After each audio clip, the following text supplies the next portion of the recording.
The XY Advisor podcast is intended for professional financial advisors. This content is created in partnership with our sponsor, Hub24 Custodial Services, ABN 94073 633 664, AFSL 239 122, part of the Hub24 Group, and is limited to publicly available information. General advice may be provided by our sponsor, but does not take into account your objectives, financial situation, or needs. Before acting on any general advice, you should consider whether appropriate and obtain financial advice from a qualified financial advisor. XY Advisor does not hold an AFS license and does not provide any financial advice or services or endorse any general advice. If a PDS or IM exists, you should obtain a copy and review it thoroughly before making a decision.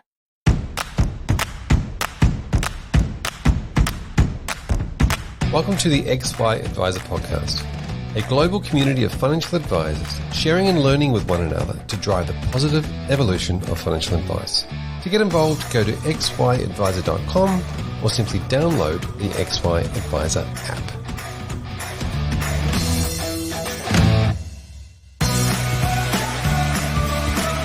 This series is brought to you by Hub24, one of Australia's leading providers of integrated platform, technology and data solutions to the wealth industry.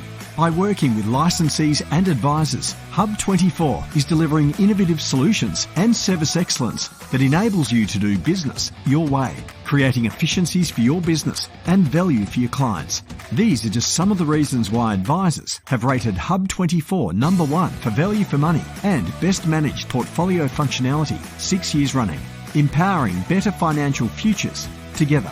Find out more at hub24.com.au.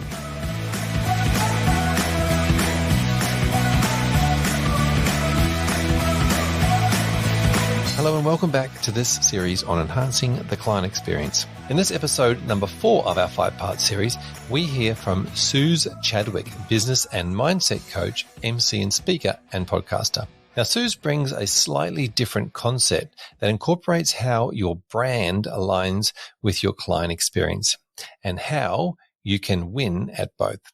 Plenty of great tips and energy and thought-provoking content coming up. Prepare your brain to make some new connections as we hit play on our chat with Suze Chadwick. Thank you for joining me today, Suze. My pleasure, Fraser. I was excited to be here. I'm excited to have you along. I know it's going to be such a high energy and an exciting conversation, so I'm really looking forward to it. Suze Chadwick, tell us a little bit about yourself. Yeah, so in a nutshell, what we were just saying is that I started in HR and recruitment. I am now a business branding and mindset coach for mainly entrepreneurs. But yeah, I started in recruitment and HR, which was a great sales ground for me, I have to say. And I was there for quite a long time. And then I was working for Deloitte in the UK as the head of recruitment for consulting. And we had to hire like 100 consultants. And we had a brand agency come in and they basically were doing all of the ads and community builds and brand activations and all the very sexy things that I just didn't know were a thing. And I was there managing the recruitment side of things thinking, what is this magical world that these brand consultants live in that seems so exciting and fast-paced and amazing? And so that was kind of when I was first bitten by the bug. And then fast forward quite a few years, I was back in Melbourne and I got in sort of touch with a brand consultant and we ended up working together. And then I started an employer brand agency for the business I was working for. So that's kind of how I got into branding, is I saw how exciting it was. And then I pitched it to my CEO at the time when I was working in corporate. And we ended up doing employer branding for some really large global businesses, financial services, pharmaceuticals, retail, all the rest of it, across the Americas, EMEA and Asia Pac. And then I eventually went into my own business where I started working with some corporates at the time and entrepreneurs around how they build magnetic brands to attract the clients that they want. And we come to present day. Wow, fantastic. Such an amazing journey. I love when people say it in a nutshell. It makes me think of Austin Powers thing where he pretends he's stuck in a nutshell. Now, I love the concept too, that you mentioned the concept of you're a mindset coach in that space because there is the concept obviously of branding and business and how it all works, and then there's the getting your head around it part, which is probably equally as important. Yeah, it's really interesting. I find that if you work for a company, then a lot of times people feel quite safe because they're behind a brand. But when you decide to go out on your own, whether you're an advisor or you're an entrepreneur of another kind, you become the brand. And when you become the brand, there's a lot of mindset stuff that gets in the way, like, but I don't want to be seen. And what if I say the wrong thing? And what will people think? And all of these things that we don't experience when we're sometimes working for somebody else. Yeah. One of my favorites in that space is this concept of what is professional. Like, it's a professional brand, it's a professional human, but what does that mean? Is it authentic? Is it like just me being, straight up and down, like I'm standing there in some sort of a military pose? Like, how does professional work for an individual human being? And I think that's probably something that you've nailed. I think it's really open to interpretation because I think it depends on your audience. Everything, Fraser, depends on your audience, because if your audience see professional as bold and colorful and fun and out there, like, a professional brand for Patagonia could be a very different professional brand for Credit Suisse. Like, it's open to interpretation. And I think professional is just something that you have to decide and define what that is for you in relation to your audience and what they need and want from you. Yep. Fantastic segue, because we are talking about the client and the user journey, the user experience, and how important that is. Tell us a little bit about what your thoughts are around how important the user experience or the user emotional feeling of what they're going through is for any business. Yeah, it's really interesting. So I love the books, The Brand Gap by Marty Neumeier. He is the godfather of branding. If you ever want to read any of, brand content, then he's the go-to person. But he sort of talks about the fact that your brand is an emotional connection that you have with your audience, because at the end of the day, we don't always buy logically. We buy emotionally. And so we'll make decisions that, don't always make sense on paper because the brand says something about who we are and what we want and how we want to be in the world. And so when it comes to customer experience, there's a very real connection between customer experience and brand, because at the end of the day, your brand is a collective of the experiences that your clients and your customers have with you. So I think it's really important for us not to kind of look at it and go, oh, that's a nice to have. It's not actually a nice to have. It's a really critical, essential part of building a successful business that has longevity and a great reputation, because if people are not having good experiences with you, that's probably the things that they're going to talk about the most. Yeah, I think with money, especially conversations, you mentioned that unconsciousness, or that the decisions are made emotionally, and in the past, and you sort of said the collective of experiences that they have with you is probably also a collective of experiences that they've had in the past as well, right? They have all of these things that didn't go right or wrong, or what their parents used to say as their kids. You're not just dealing with what you're bringing to the table, you're trying to probably deal with a whole lot of other stuff as well. Oh, geez. So we're getting into like the unconscious mind, Fraser, which is like, that's a whole other podcast episode. But I think that it is important. We're going to talk more about customer experience today, but I think it's really important for us to understand our customers. And there will be a type of customer or a belief system that your customers might have that it is important to kind of understand as much as possible, because a lot of times when it comes to branding and marketing and messaging, those are the key things that we want to start to tap into to attract the type of people that have those beliefs and have those values and have those desires and want that identity and those outcomes. So it is important for us to understand that background a bit as well. Yep. Yeah, fantastic. Now let's talk about some of the process that human beings go through when they're making decisions, or when they're thinking, or subconsciously and consciously, about these choosing advisors, and when they're going through a journey or a process or a buying decision. Tell us about the different stages. Yeah. So, everybody will have a different process, but there is an overall process that, from a brand perspective and from a consumer and buying behavior process that we understand generally in the market. And the first thing is obviously awareness. So there's a problem there. And now I want to become aware of who is able to solve that problem. And so which advisor is going to be right for me, and what exactly does my criteria for good look like as well. So everybody's going to have their own criteria for what good looks like. And so understanding what that is for your ideal client, for your dream client, is always good as well. And then once they have discovered you, number one, how are they going to discover you? So I think there's a whole marketing element there.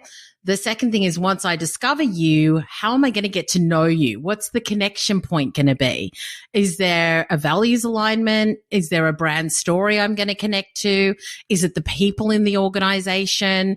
What is that point of connection that you want to give your customers? Once they've got that point of connection, like, okay, yes, these two companies or these two advisors seem to be what I may be looking for, then I want to build trust. So once I'm aware of you and now I have some connection to you, it could be from a referral. So somebody else I know has said that you're good, and so there's a connection point. Now I'm going to make my own assessment, and that's either going to be through your thought leadership, the things that you share, the content that you share. When I read your website, when I read testimonials, when I read research, whatever it is that you provide, how are you building trust with me? And so once I think, yeah, this person seems like what I'm looking for, and I believe that based on what I want, they seem to be able to deliver that. Now I'm looking for, are they really going to get me what I deeply desire? So there's a reputation and results there. So when we talk about the results we're able to get our clients, the stories that we can share about what we've done and who we've worked with or what's happened, that builds desire for your customer or for your potential customer. We're like, oh, look, like, they got this kind of returns, or they were able to achieve those financial goals. Like, wow. And so now you've piqued my desire that you could potentially help me to get there. And then once I make that decision that you're the person, and this is all before I've bought. So let's just make that distinction. So before I've even bought, there's awareness, there's discovery and connection, there's the building of the trust, and there's the building of the desire. And now I might buy from you. So you've got a lot of work to do before I actually hand over my money and sign on the dotted line. And so now you've done all of this work. Don't let it fall over afterwards. And that's where that brand experience builds loyalty and retention. So now that I've made all these decisions and I've come on board, it's from this point on that I decide whether I stay and how much I invest and what else I do. Yep. Yeah. Fantastic. Oh, I love that user journey that you just went through there and understanding those different steps. And what's really interesting to me in that point is when you start looking at websites or marketing or all these things before you've purchased, often before you've even made the decision or to book an appointment or come into an office or to speak to that planner. And are you taking that potential client through that journey on the way at the same time as all your existing clients are then looking at it from a branding point of view to say, what's that loyalty and retention? So I guess, could they be the similar things? Is loyalty and retention going to be same as awareness, discovery and, trust as well? Not really, because you're now in a relationship. So you've kind of got pre-relationship or building relationship. And then now you've got, I'm, a customer and I have a different expectation. When I'm in that pre-purchase, I'm still kind of, making my own assessment. And yes, you can court me and you can, help me understand and we can start to build the relationship. But once I'm in a relationship, my expectations just like went 10 times higher, because now I've like saying, I'm going to give this to you. Now show me what you've got. And so it can be really basic things as well. Like once I've signed on the dotted line and I've committed to it, is that how easy was it to onboard, and how easy was it to have meetings, and what's my reporting like, and what's the conversations I'm having? Do I feel like I understand them and that you're speaking to me at my level? So I think we've got a very different, experience pre-purchase and post-purchase. And I also think that you've also got to have different objectives as well. Yep. Yeah. Now, I want to dive in a little bit further into the brand conversation, because it's a big part of the user experience, but a lot of people don't sort of understand the importance. It's like, oh, we did this and then we did something else ad hoc and we did something else, and we haven't necessarily put it all together. From the clients and consumers' point of view, how is that brand such an important part to that, that loyalty and retention? Yeah, it's really interesting because brand builds trust. So let's say I find you through whatever means, and then I go and look at socials, I go look at website, I speak to people, and there's an inconsistency. That will be like the end of trust right there. So when we've got consistency of our brand and we're really clear what our brand is about, and so that's really taking a look at, what your visual brand looks like. You've got your purpose, so your vision, your mission, your values. You've got your customer experience, which we've talked about, and your brand experience. You've got personal brands, so the leaders in the organization, what's their reputation like? You've also got brand positioning, so are you Kmart or are you Chanel?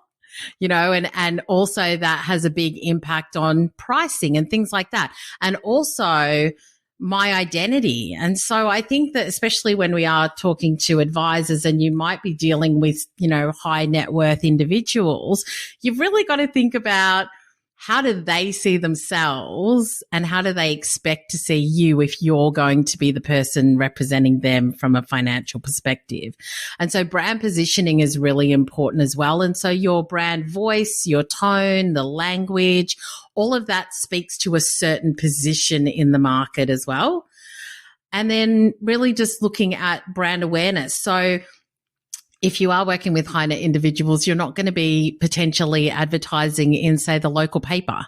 Yeah. So it's really being where your customers are and creating a brand that speaks to them at the level they expect to be spoken at and to be treated at a level that they expect to be treated as well.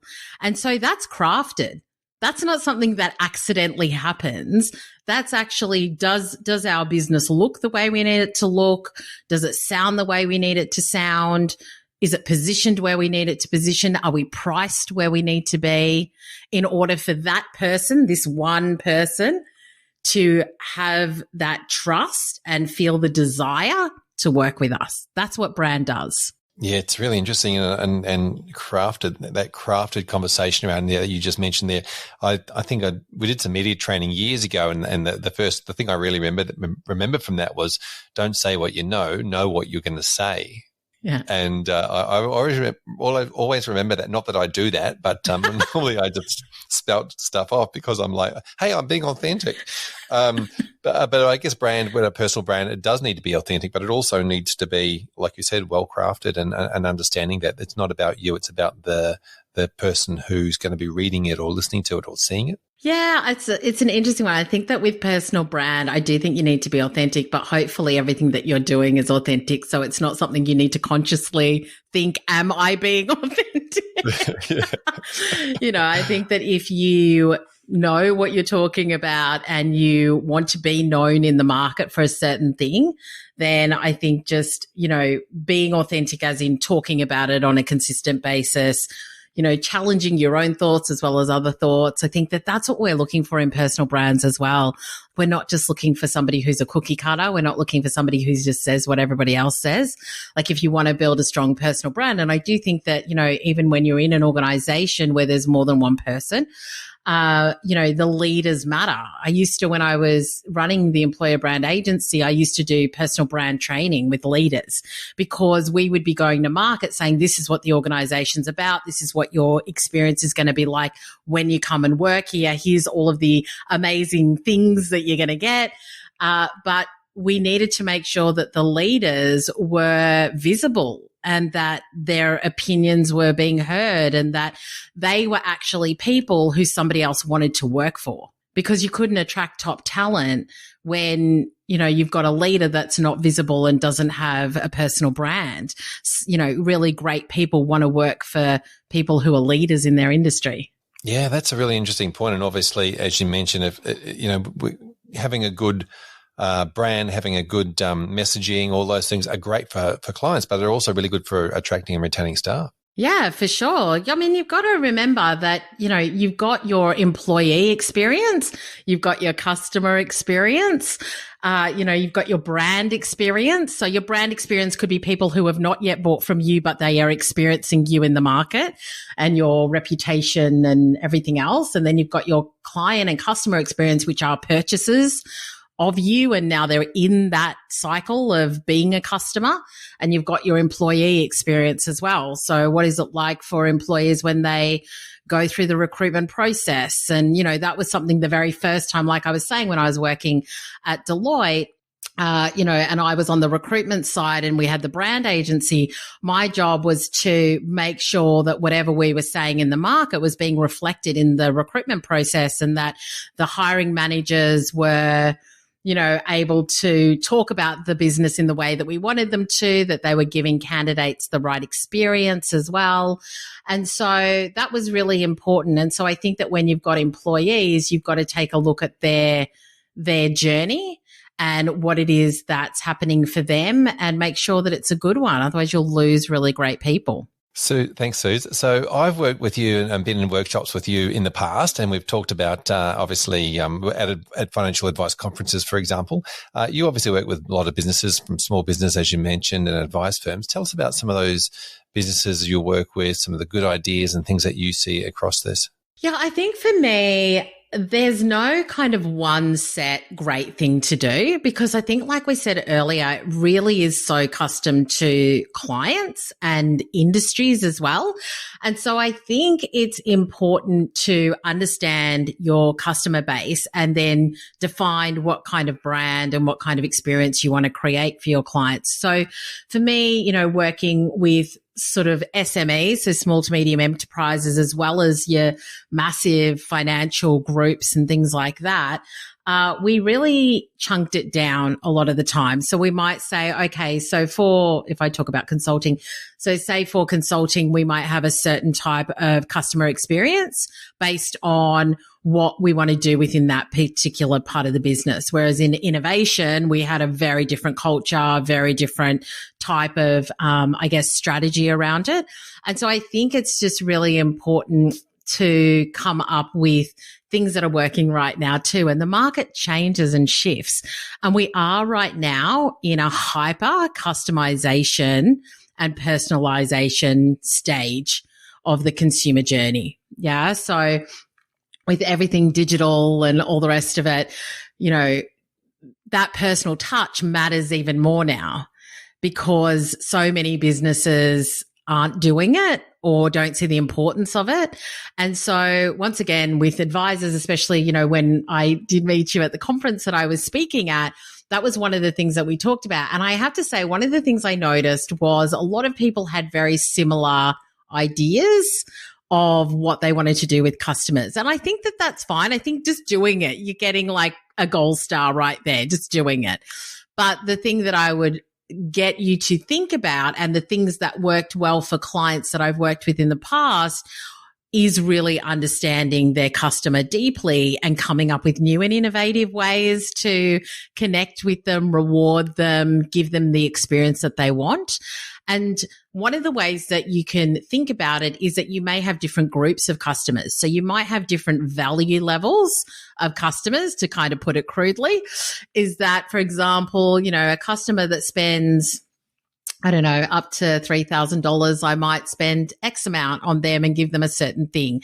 And they might have a certain experience. Somebody who ends up spending 10, 15, 20, 50,000, they get a completely different experience. And so I think it's about understanding those dynamics within your business, understanding what each of those customers expect, and then being able to implement that. in a way that works, and hopefully in a way that isn't like really heavy and laborious for you. You want to be able to automate and make it easier.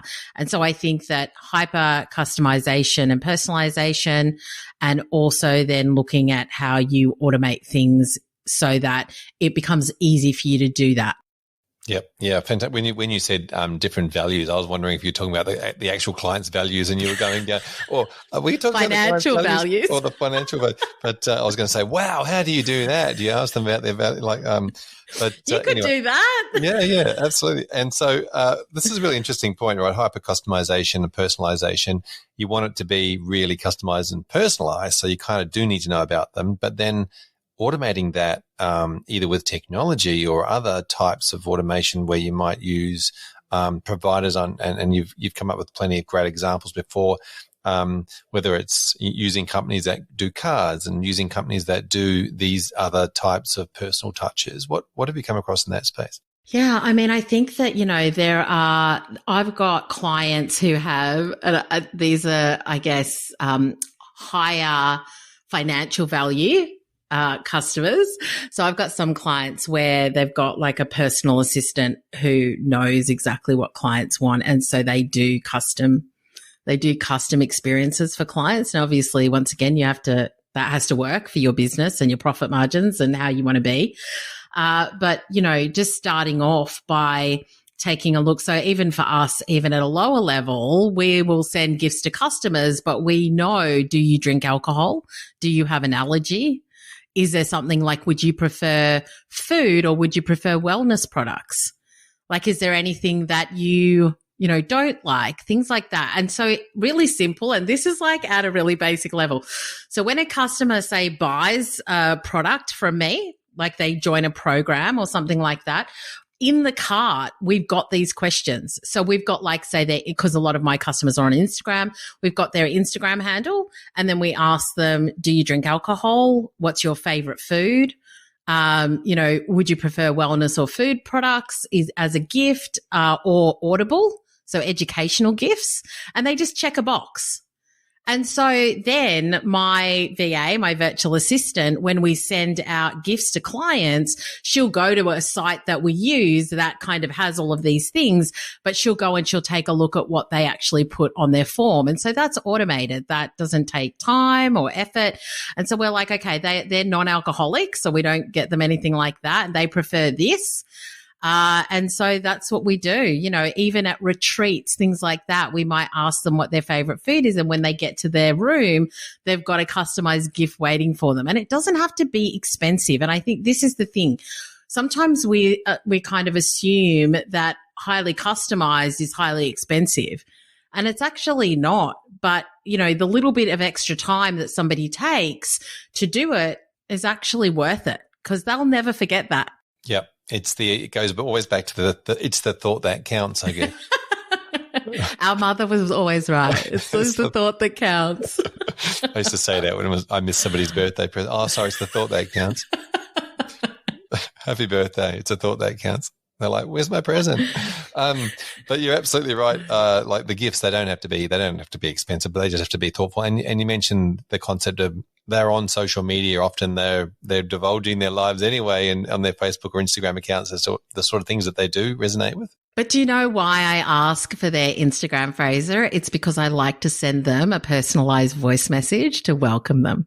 Oh, that's so sweet, isn't it? That's a great and it didn't cost me anything. Yeah, it's the thought that counts. Again, we're spending time thinking about you and chatting with you there. The personalized message is a great thing on Instagram. Or it's actually, there's probably a few other great products are out there that can produce personalized messages, even if you just pick up your phone and record a video.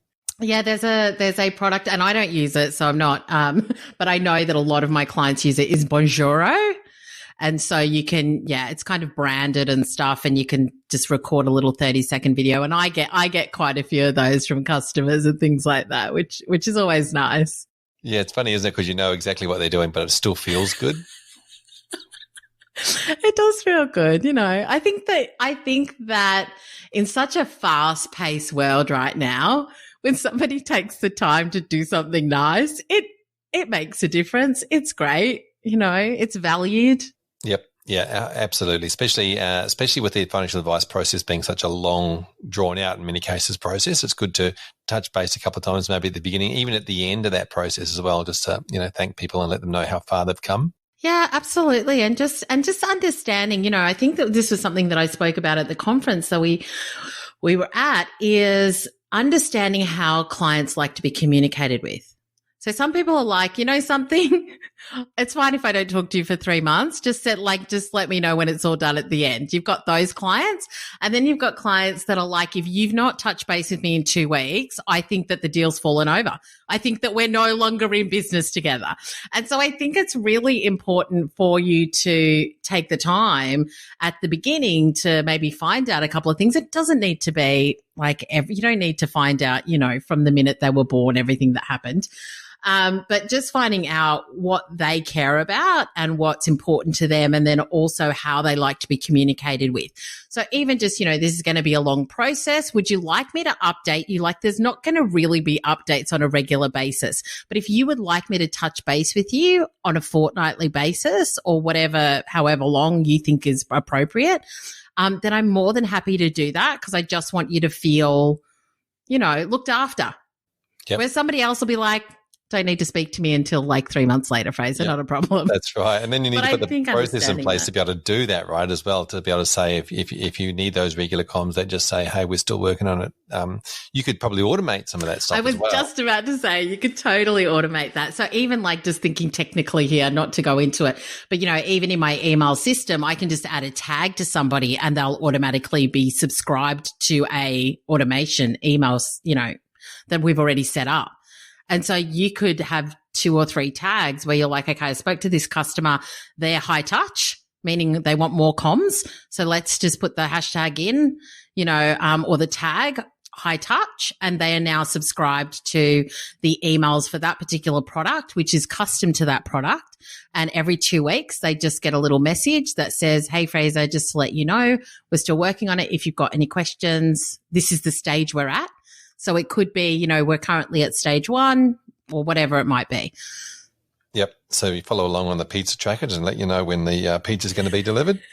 I love that. I love that. It's great. That's another great example of customer experience. Speaking of other markets and great examples, talk to us a little bit about what you're seeing from not just financial services, but if we said, forget about financial services, what are some great things that you have come across for great client experiences? Yeah, I do think that some of the basics, just even what you were talking about, like the Ubers and the Didis and stuff, it can be really simple things that just help people feel secure and that feel like I know exactly what's going on. I think a lot of times people lose trust when they feel like they don't know what's going on. So even seeing where my car's going, rating my driver, knowing that I can share that with a trusted person. Like there's little things like that are embedded in some experiences that just make us feel like we can trust it and that it's okay for me to do this. And so I think that's important as well.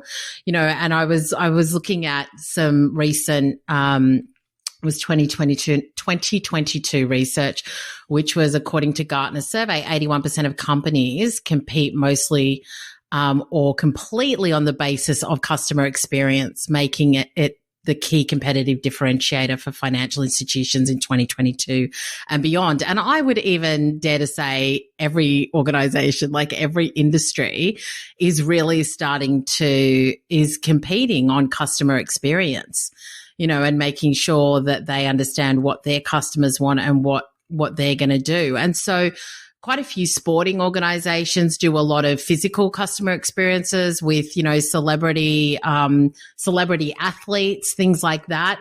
And so, and I know it's so random, but like UXC is Ultimate Fighter. Is that what it is? UFC? Ultimate Fighter. Yeah. So they have got like a pretty crazy fan base, and they're like the Red Bull. Do you mean crazy big or just crazies? Let's go with both. No offense if you're a UFC fan. They're coming after you. But they're like the Red Bull. You know, Red Bull's always been customer experience and brand experience and, you know, for a long time, for many years now. And we've sort of seen some groups like UFC, things like that, where they are constantly, we'll talk about this in a bit, where they're constantly thinking of what else can we do with our customers? How else can we build that loyalty? Yeah. And so I just think that that's definitely something. There isn't a particular business I'm thinking of. UFC came to mind. Uber comes to mind. Apple always comes to mind, you know, but it's just thinking differently. I think that's the competitive advantage, because if they all did exactly the same thing, it wouldn't be different. But they're all kind of going, what could we do for our audience that we know would be really attractive, that engages them on an ongoing basis? Yeah, I feel like they're all firms that you've talked about that really know their brand and understand that this is how we communicate and how we do things, and don't get distracted by all the noise out there or what other people are doing. Yeah. And I think that, you know, something, it can be, even if you're a small business, it can be simple. It can be simple. You've just got to take the time to think about it. And I think that's it. Like when I think about what my customers love and what, you know, they get excited about and what they engage in, like if I sat down and really thought about, well, what could I do that would be a little bit different, that could really, you know, connect with them? There's a few different ideas I could come up with, but I think we've just got to commit some of the resources to do that. Yeah, resources is an interesting thing, because obviously sitting down, like you mentioned, taking the time out of your business to work on that, as well as, you know, we mentioned the idea of how you're going to design that, how you're going to tell the story, what sort of gifts you might give. I don't know. Is there a percentage of a turnover that people normally spend on this, or is it, like you mentioned, 81% of companies say they're going to compete heavily on this from the survey, but you know, are they committing? I guess they're the ones that are committing the budget to it. Yeah, I mean, I think you've got to ask yourself, what is your competitive advantage? And if the market is moving towards a customer experience as competitive advantage, you've got to decide, what's that worth to you? You know, so I think that that's the other thing. And also just what are you competing on? So when you are looking at your marketplace and how you are competing, what are you competing on? And if you were to invest a bit into this, could that really help you stand out? And so, you know, I'm not going to say throw everything in the kitchen sink at it, but I think it's about starting to build on that and then seeing the impact of it, but also not waiting too long to do that. Like, I just think it's now is the time to ensure that you're doing it and making sure that it's part of your business, that it's not sort of an afterthought, but that you're, you know, like I said, when somebody goes and buys, we're already asking the questions because we know what we're going to be doing for the customer or for the client. And so I definitely think it's worth kind of starting to really look at how you do that. And I did look on Seek, and there's 22,000 customer experience manager jobs in Australia at the moment. So, you know, let's not underestimate that big business understands that this is a competitive advantage. Yeah, wow. That is incredible. And you mentioned you mentioned that concept of including it in the process, not the afterthought. I think it's a really important point that we're making here. It's about the concept of, too often, I think financial advice practices have been this, we've got to do this process. It's based on compliance, right? It's because we have to, yes, it has to be compliant. But if we're actually designing this from scratch, and I want to ask you about this too, if we were to just design an advice business from scratch, you know, we don't necessarily, we want it to be compliant, but if we were bringing this from a branding and a user experience point of view, where would we start and what would we do? Yeah. And I feel like, you know, it's important. Like, you will have somebody who's maybe responsible for marketing. You'll have somebody who's responsible financially. You'll have somebody who's responsible for HR. You need to have somebody who's responsible for customer experience. And that might sit with your brand and marketing team, but it does need to be, you know, ELT level, like executive level. This is not like some VA or some assistant who maybe sometimes does things for you. Like this needs to be a highly visible part of the business, because the thing is, just want you to think about if you got an experience wrong for a customer where they had a really poor experience, literally that could be costing you millions of dollars. So I think it's just ensuring you understand that. So if you were starting from scratch or this is something that you want to do, then the first thing is really taking a look at who is our customer. So who is our customer? What matters to them? What do we want our customer experience to be for that person? And I think, really kind of looking at it like, what is the desire of the person? What is the financial level of the person? What is the brands that they expect, or what is the experience that they expect? But also never assuming. So it's kind of going back to that question of, how do you like to be communicated with? Do you want us to touch base with you every 2 weeks, or are you happy to touch base at the end of 3 months? And so a lot of this can be some of it's research and you knowing your customer. Like when I think about who my customer is, I know them really well. Like I can tell you what they want for themselves. I can tell you what they're trying to achieve. So just you knowing that is important, which I'm sure you already do. So just as we go through that, I think financial advisors have a really good opportunity here with their fact-finding information. Like if I'm asking you what sort of car you have, I'm going to get a good indication of what sort of a purchaser, like you mentioned the Chanel or Kmart before, it's probably the same. Do you drive a Hyundai or a Lexus? Like what's the similar thing in a lot of the the location of their suburb, their home where they live, all these sort of things will give you a pretty good indication of how you can, market to them and brand yourself to them. Yeah. And I think that absolutely works for a high percentage of your customer base. But I can't remember who it was. I'll have to find out. But I just remember a story where there was a guy who was worth like millions, if not billions. And he used to like drive a really rubbish car. And he used to not dress particularly well because he didn't care about that stuff. But then he had like a multi-million-dollar like real estate portfolio because real estate was his thing. So I think that it's a rule of thumb 80%, 90% of the time, but this is where it's important for us not to assume at all. So definitely understand your audience, get a general understanding of probably what it is that they like, etc. But asking questions is always worthwhile as well. And so, so I would definitely do that. But like we were saying, you can automate a lot of this. And so it's definitely something at the beginning. And something, explaining to your client why you're asking these questions, I think is actually another 5-star kind of opportunity or gold star opportunity. Because if you say to somebody, something, I'm going to ask you a whole lot of personal questions, and it might seem really strange, as other organizations may not ask you this, but the reason that we ask you is because we want to make sure that the experience that you have with us is one that is for you and that is custom to you and what's important to you. And can you imagine if somebody said that to you? Like you'd just be like, oh, that's so nice. Yeah, you care. But you're right. Setting those expectations before you're asking questions that might seem across like, what do you need to know? Don't you need to know about my money? Yeah. So I think that, I think that we can make that a benefit of working with us as well.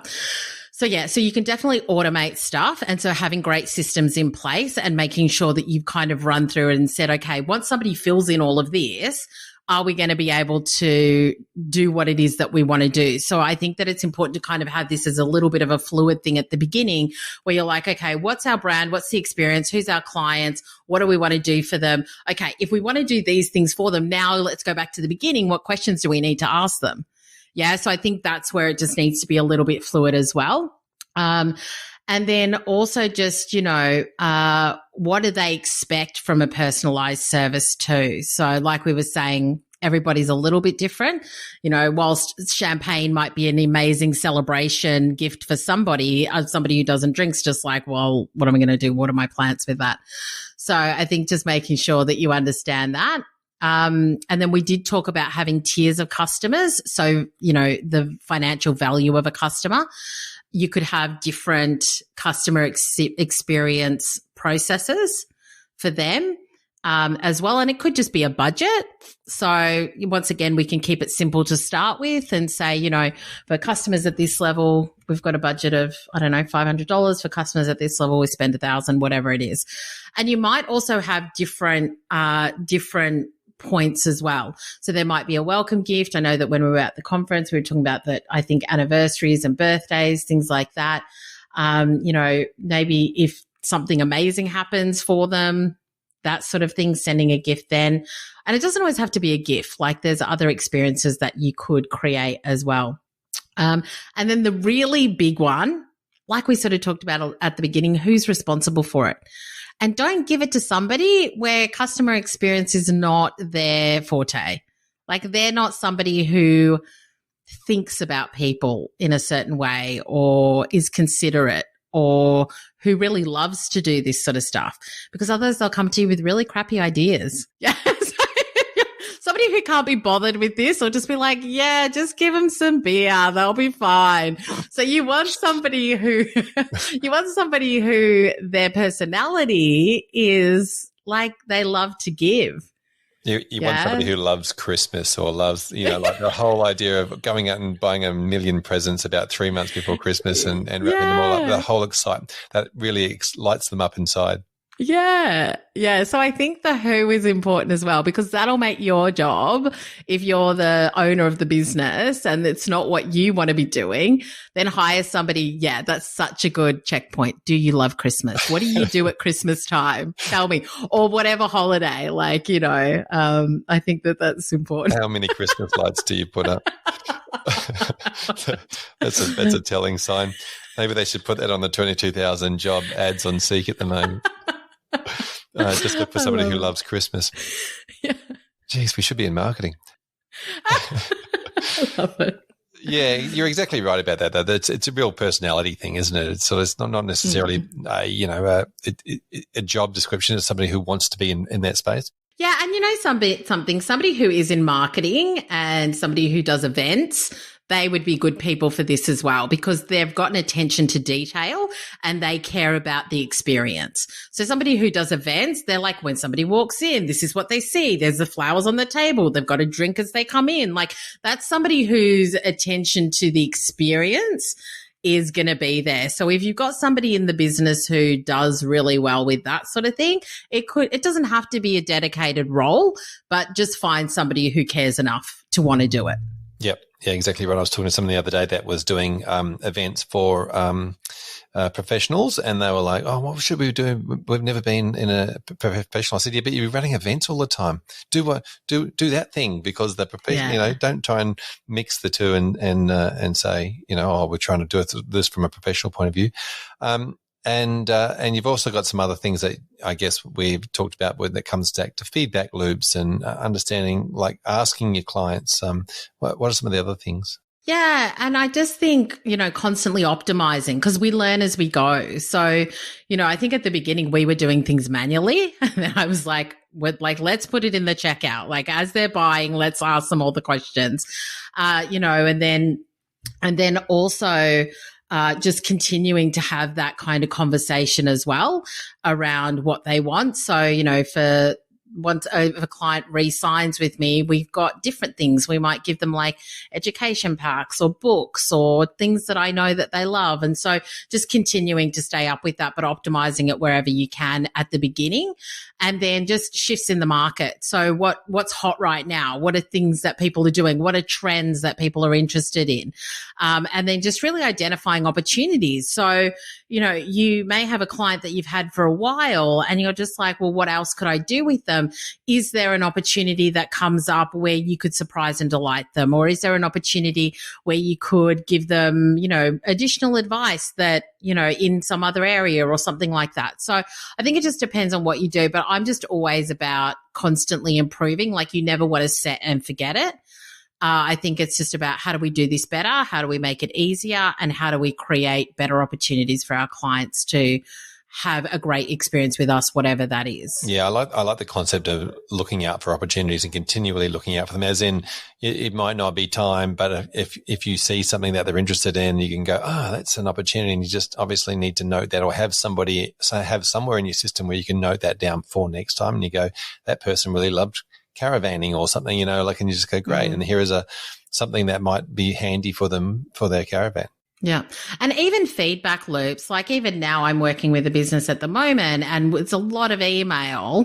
And I'm just like, I would love to have a customer portal where I'm not looking for the email that they sent me last week. Like I just want to have it all in one place where we've got like, it's easy to see. And so, we're not even like, let's get out of like gifts and experiences and stuff. But it's just like, are you asking your customers what part of the process is easy for them?